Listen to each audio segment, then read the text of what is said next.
Hello, and welcome back to The Creative Catholics, a podcast on creativity, faith, and the hidden life. Whatever you're working on today, whatever creative project you have at your hands, I'm so excited to be with you while you're working on that, and let's work on it together. I'm really excited for the episode today because our guests today are the co-founders, along with one of their friends we will be interviewing later, of the Saints Alive podcast. Today we have Melissa and Alex Dee. Melissa is the head writer for the Saints Alive podcast, and she's the wife to Alex and a mom to James and Mia and David. Melissa works as the head writer for Saints Alive and a producer for Hallow Kids content. When she isn't planning production, editing scripts, or reading about the Saints, you can always find her chasing after her 3 little children. Alex, who is her husband, is the director of kids content at Hallow and a co-founder of the Saints Alive podcast. They live in Vermont and feel very blessed to have developed a career telling stories that move hearts to Christ. I'm really excited to welcome them on the show today. So please sit down with your creative project and let's chat with Melissa and Alex. Welcome, Alex and Melissa. Thank you so much for being on the show. Thank you for having us. So tell me a little bit, how did Saints Alive kind of first begin? And when did you realize that it was a real mission for you guys for this creative idea? Well, it's a long story. I'll start it and then we'll take it. So I am an actor and filmmaker I love acting and film. And I went out to Los Angeles to pursue that. Ended up learning very quickly that I was not going to be able to do that and stay true to my faith. So I ended up throwing myself into all stages of the production, producing, writing, directing, learning how to use a camera, and just trying to figure out, God, how do I use this gift and talent you've given me to tell stories worth telling? Fast forwarding here, in 2019, Melissa and I got married and we had our first kid, James, during the craziness of COVID out in LA. And we were like, we have to get out of here. We got to get out of California. So we moved back home to the East Coast. And very quickly, I became very creatively just frustrated. And Melissa, in her wisdom, was like, what's wrong with my husband? But no, seriously, I was at this point where I was like, God, I don't know, I left LA and I've left, seemingly left this career behind, but I don't know what to do with all of this creativity that I really want to do. And Melissa was like, Alex, when we left LA, we weren't leaving this calling. I know that this is real, and let's sit down and let's just really think and dream about what can we do where we are right now. So we sat down along with my best friend, Tanner Kalina, and we prayed and we just threw out all of our best ideas. And something really stuck with the Saint stories. They are the most powerful stories we have. They're these pillars of reality. And at that time, my mom was like, yeah, you guys should do Saint stories. You should make movies about the Saints. And I was like, Mom, that's so expensive. I not made enough money. Then she was like, well, why don't you do audio dramas? And it just stuck. And then from that, we were just off to the races. It took us 6 months to do our first episode, which was St. Nicholas. We launched that in 2021. And after that, it just kind of grew and God started doing amazing things with it very quickly, much faster than we were prepared for. We had to figure out how to build the plane as we were flying into the sky with it. And God was just so great. He did so much work with it very quickly. And we ended up merging with Hallow in 2023. And now Saints Alive is on Hallow, which is such an amazing, when we were starting out, we were like, that would be an awesome thing that happened. That was the dream. Yeah, it was a dream. Yeah. And Melissa, are you kind of from that background as well, or what's your background? So I used to be a pediatric nurse, so not at all my background. But I have found that it really did prepare me. So I've been in charge of all of the flows of production and managing, casting the voice actors and how to have multiple episodes being worked on in different stages at the same time, which I really learned from nursing because you have, 5 different patients and they all need something at the same time, but one's more of a priority and you're caring for all of them, but in different capacities at different times. So it was not my background, but I love it. Alex and I have a lot in common and a lot not in common. But one of the things that we shared very early on was just our love of movies and stories. I think most of our early date nights were just talking about our favorite stories and the best way somebody could tell it? Or what if you what would you cast in that role? And so initially it was just fun. I was just like, oh, I'll help you do this. And then I got roped into all of it, which was even more fun. Really, triage is the best training, isn't it, for kind of a production schedule and anything like that. And I think it's fascinating. I mean, Alex, I just want to come back to this for a second. So I am a theater director by trade and was a university professor in theater. And eventually I was like, I need to get out. Like, it's just, this is not working with my faith. How did you find that a bit? You know, you said that it just wasn't gelling with your faith and what you wanted to do. How did you find it? Well, luckily I had very supportive parents. My mom was an artist by trade, very successful artist. And my dad, very kind of business minded person. So I always gotta say thank you to them both for giving me the permission to do this, which was crazy to think about. I thinking about my kids doing this someday. I'm like, I don't know if I want them to do it. But no, it came to a point where in the industry, the rule of becoming a successful actor is basically you have to say yes to everything. The unspoken rule. And I just got to a point where I was like, I'm not saying yes to everything anymore. I had a very clear line of I'm not doing, those types of projects. But then there's always the projects in the gray areas where I was always trying to convince myself that this, should be okay. I got to pay my bills. But I ended up coming to this moment where I'm tired of it.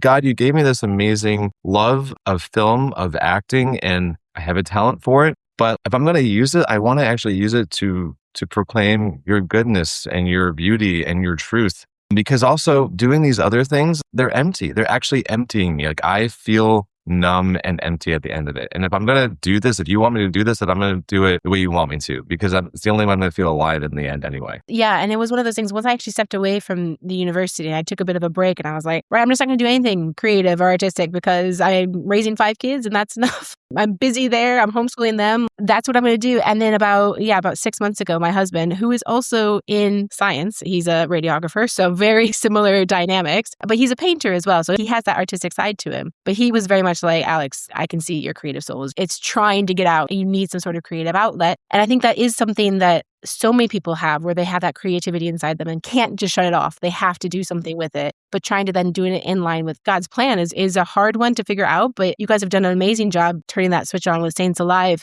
You were saying, Melissa, about the stories and how important they were to you guys when you first got together, and still now, obviously. But what do you think stories do to the human heart and the soul that facts just can't do themselves? It's actually really funny. People used to ask me, I loved being a nurse. It was my absolute dream job. I loved it. I was a pediatric nurse. But people would always say, what's your favorite part? And I would say, hearing people's stories. So that's never changed. But I just think that you can tap into the humanity, that shared humanity with different characters. And I think especially with the saints, I thought of them as just these perfect people, but they really have these incredible arcs. Well, one of our philosophies, this isn't our quote, but I don't remember whose quote this is. It's not mine. But it's, if you want kids to know the truth, tell them the truth. Tell them the truth. If you want them to love the truth, tell them the story. And that's just what we have found. If you look into your own heart and just think about that, it's certain things are true because of their fact, but you love certain truths because of the story and the emotional adventure that it took to realize that truth. And so that's what stories do. And we're meant to understand deeper truth through stories. It's just how the human heart works. And that's why the saints their stories are so powerful, because they unpack not only just a story of adventure and love, but a deep, profound truth of love of God. And that's what our world needs. And especially we want, I think about kids today, or I think about myself as a kid too, how I grew up, I loved superheroes and I still love superheroes because of the stories that they tell are evoking deep longings of our hearts in a much more secular way. How cool would it be as a kid to grow up loving St. John Paul II and looking at his story as a superhero adventure, which is what we have sought to do from the start. That's amazing too. It's so funny that you use that quote as well, because I was actually interviewing John Wood, who wrote the 7 Deadly Dragons series. He used the exact same quote. So I thought it's really awesome that you guys both used that quote. It's a great quote. So my kids in their homeschool routine do Saints studies, and we always listen to a Saints Alive version if there's a podcast of it, because they like being in the story. They read the stories and maybe they watch a snippet or something of somebody talking about that saint, but listening to the story. And I think audio drama as well, I just think it's so accessible for kids because it lets their imaginations just go wild. I remember the Saint Bernadette one. My kids love Saint Bernadette.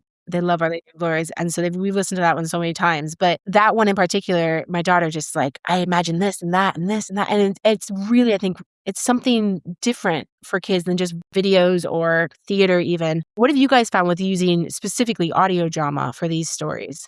It's been beautiful to see how much it really ignites kids' imaginations. It was really neat. We started this when we had like very little kids, but when our oldest was 2, he would describe an episode to me and be describing what it looked like. I remember the tree came down. I'm like, I have no idea what he's talking about. But that's how alive it was. And I just think too, it just really taps into kids' hearts right now in our society that's so overstimulated. Everything is so fast moving. It is flashes of images. If you look back at like commercials from like when we grew up, it was in slow motion compared to what kids have now.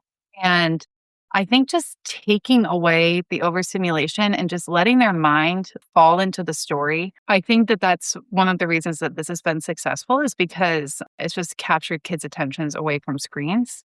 Yeah, I think it's like a really beautiful balance between formation and entertainment in a way that also fosters their imaginations to grow. As you have to sit down and think about what you're hearing and turn that into a mental picture. They are overstimulating, but they're also like feats of creativity themselves. Like we saw the Mario Brothers movie. I'm not sure if parents out there are going to want to go see it, but don't fault us for taking our kids to go see it. But looking at it objectively as something that hundreds of artists had to go into and create, it is wild. Like it's crazy how people can do that, but it's so much on like a small platter for a little kid that like they can't take it in. What audio forces kids to do is take in a lot. Like there's a lot of stuff. There's a lot of information in our episodes.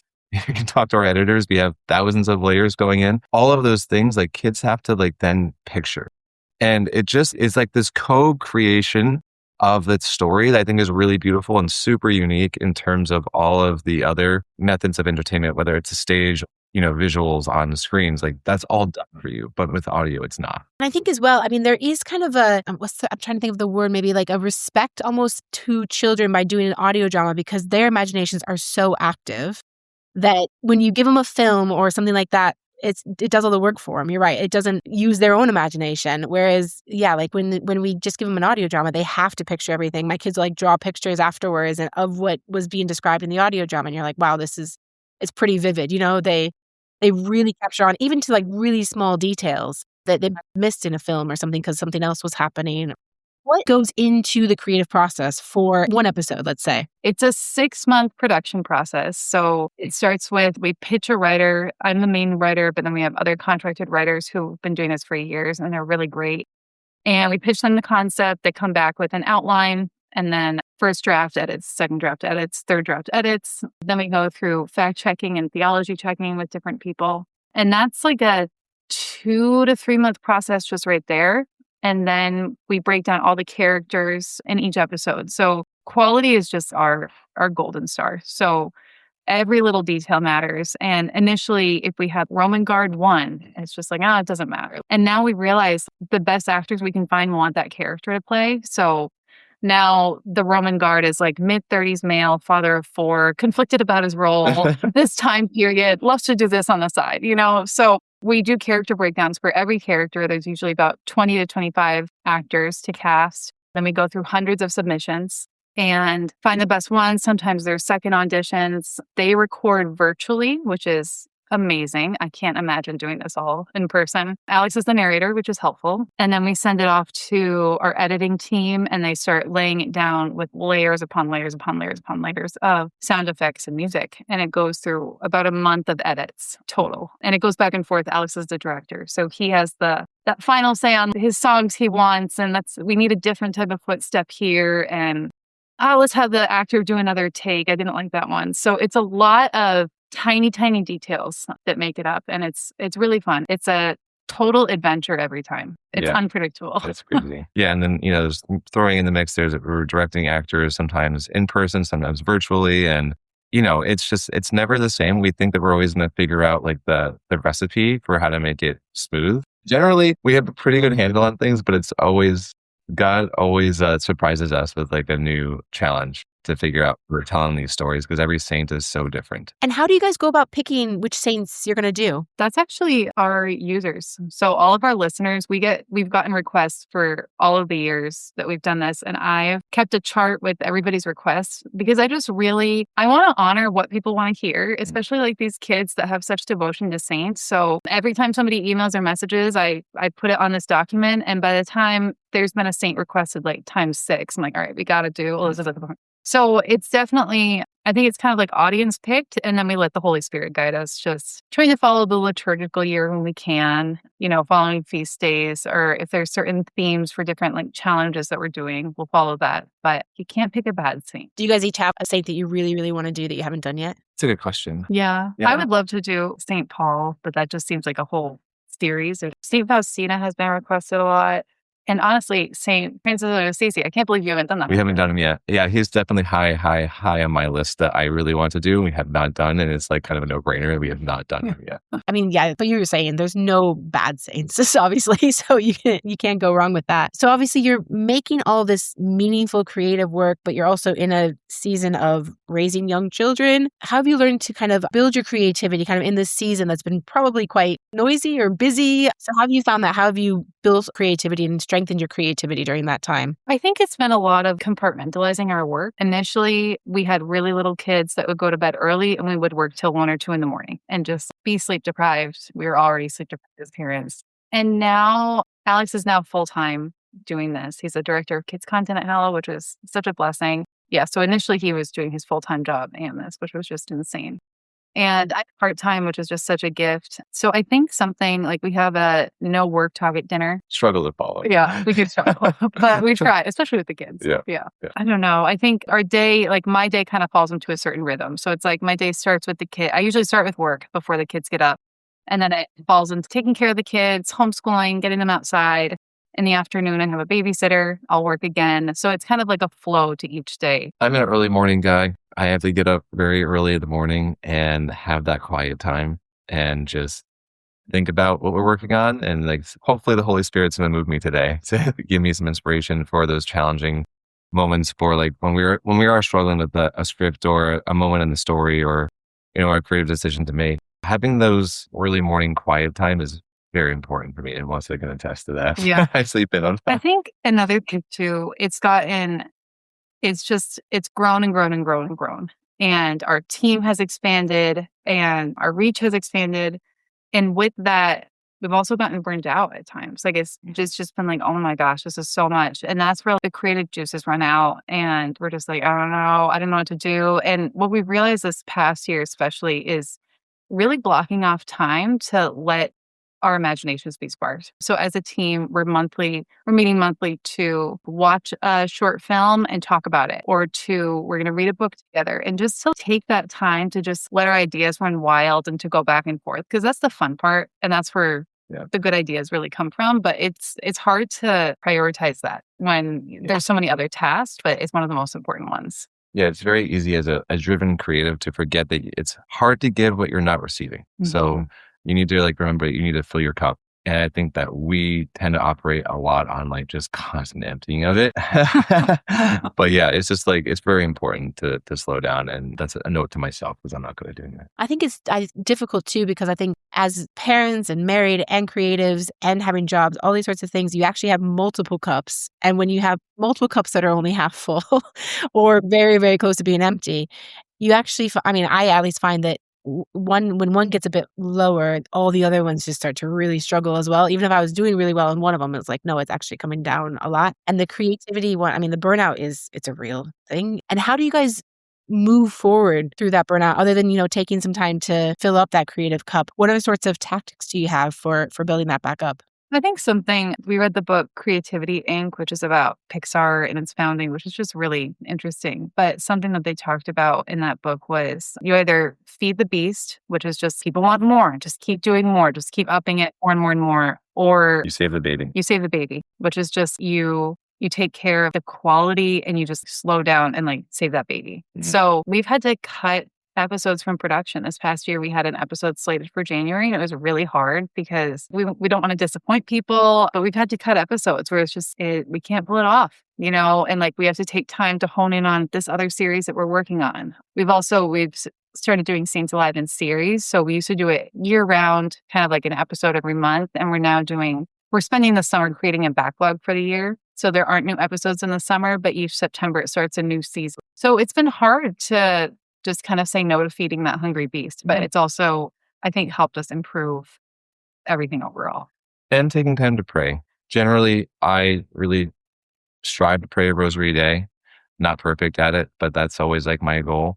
And that's a really important way for me to reconnect to, the core reason why we do what we're doing is to like be close to God and make him known and loved in this world. And remembering that as the main reason what we're doing is really important. Also, I would say celebrating wins, even if they're really small, is really important because it's really easy to like, this is just me personally, but like I get one thing done and I move directly onto the next and get that thing done and move directly onto the next. And it's really important to like remember to stop and be like, okay, I did that. That's great. Like, not to like, navel gaze, but to like celebrate the wins with your team and also give yourself a second to breathe and be like, okay, like, wow, that was a challenge that I overcame that. That's a great thing. And also offer that back up to God and be like, hey, thank you, God, for helping us overcome that, helping me figure that out. Really celebrating those wins is very important in order to like refill, because otherwise you just keep going. I mean, that's not good for anybody. It's not good for us. It's not good for our souls. It's not good for our kids. Like, I mean, it's not good for anyone. How have you guys found building a creative project together as a married couple?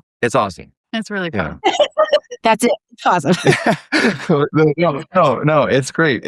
I think that this is also like one of those things that like we always think that we're going to have like a perfect recipe of how to do it, even how to do it perfectly, but we don't. We love the dance of figuring things out together. And there's always new challenges that Melissa's very good at a lot of things and I'm very good at a lot of things, but like we're totally different.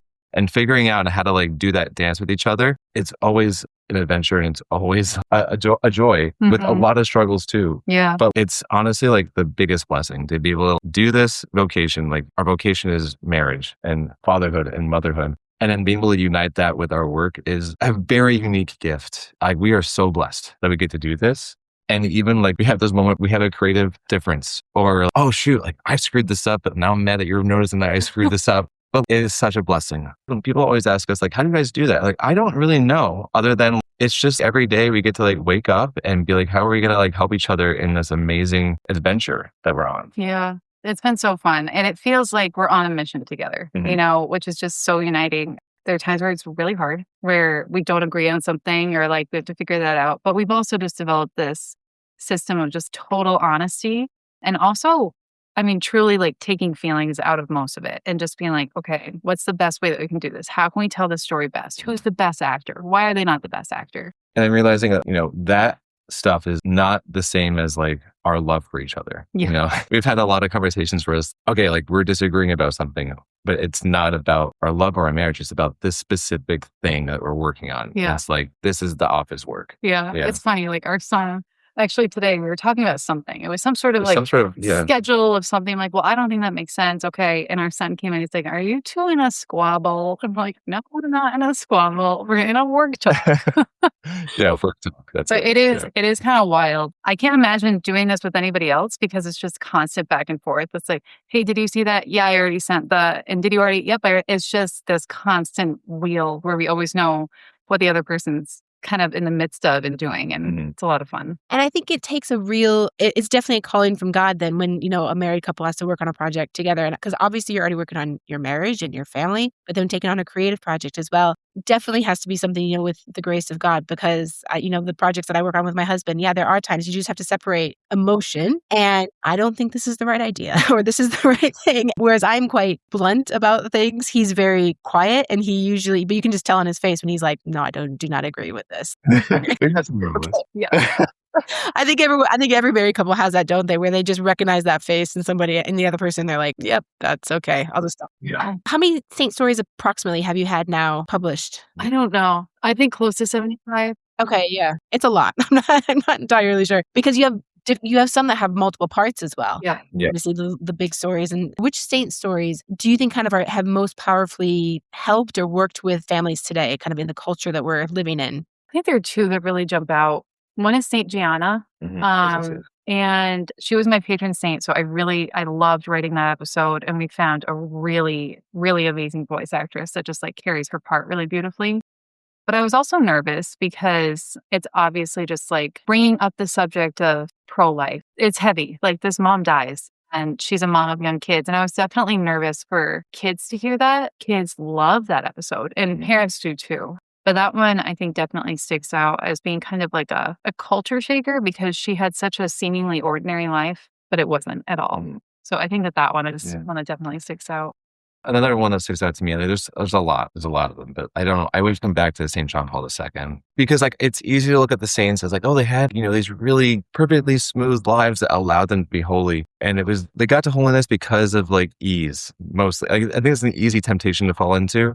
But you just look at his life and it's like, oh my gosh, like he lost everybody. He was totally alone and lived in a war, like he had all the excuses in the book to despair and darkness and depression, but like he chose the light and then he championed like be not afraid. So I just think that like that's a really important message for so many, for everybody. Yeah. But especially for kids to see that like life is hard, life is scary at times, but God is bigger and he is amazing.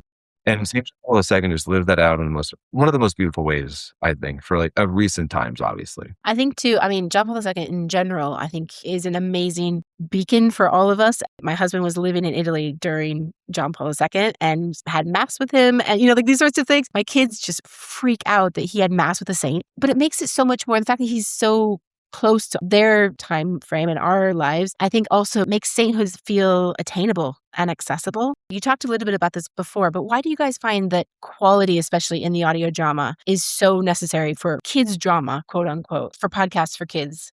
Because kids are really tough critics. And they will tell you. Yeah. I do, like, if we're being honest, it's not for kids. Our goal is really like a Pixar movie. Grandparents, parents, little kids, teenagers, everybody loves it because the story is so strong and there are different elements that pull them in. So I also we don't believe in dumbing things down. Like I just don't. And I think if I want something that's that high quality, then I want that for my kids and all the kids listening too. But we will literally have debates and talks about footsteps and what type of footsteps on what type of cobblestone and what time of the day and which type of horse carriage goes by at that time. It's like into the weeds is just such an understatement, but I do think it's really important. I think all of those details really matter. Yeah, at the end of the day, if you want to, like these stories aren't just for kids. Like we say they're for kids, but they're really not. They are obviously for kids, but they're not just for kids. And the other thing is that, when you're thinking about giving your child a gift, like you want them to have like a beautiful gift. And like that's what I think about when I'm doing these episodes. I don't view these as just content. Like I view them as gifts. And if I'm going to be giving a gift to my child, I really want it to be special. And I want it to be something that I'm proud of to give them. God, I tried my best. And what do you hope that the listener, whether it's a child or an adult, what do you hope they carry with them after listening to an episode of Saints Alive? The adventure of our faith and the love of God. I want them to know that life with God is an amazing adventure. And also life is hard, but it is so beautiful. And that God is going to be present with them through it all if they let him be. And this is not like this life is beautiful, but it's also, this isn't the end all be all. Heaven is our main goal. And the saints remind us of that. I think it would be summed up in our intro, which we recorded so many years ago, but it's, did you know that you were made to be a saint? I can't remember exactly what, but all the kids always ask Alex. They're like, can you do the intro? You do the intro like, first. I don't know. I recorded done it once. A long time ago. You hear it every day. Yeah, that sainthood is attainable and that they should chase after it, no matter how old they are or what circumstances they're in. I just want to ignite them with that and to know that the saints are by their side in that chase of holiness. That's wonderful. Thank you guys so much for being on the show. I really, really appreciate it. So they can now find Saints Alive on the Hallow app. That's correct, yeah? No, and I was just going to say, and everywhere else too, wherever you find your podcast, you can find Saints Alive. Wonderful. Well, thank you so much, Alex and Melissa. I really, really appreciate it. Thank you so much. And thank you to all of you for joining us for this episode today. A big thank you to Marie Miller for letting us use her music for our podcast. And a thank you to Riverside, who is our sponsor for this episode. If you need to record or edit any audio files, please check out Riverside at the link in the description and in the show notes. Until next time, stay creative and keep making what matters most.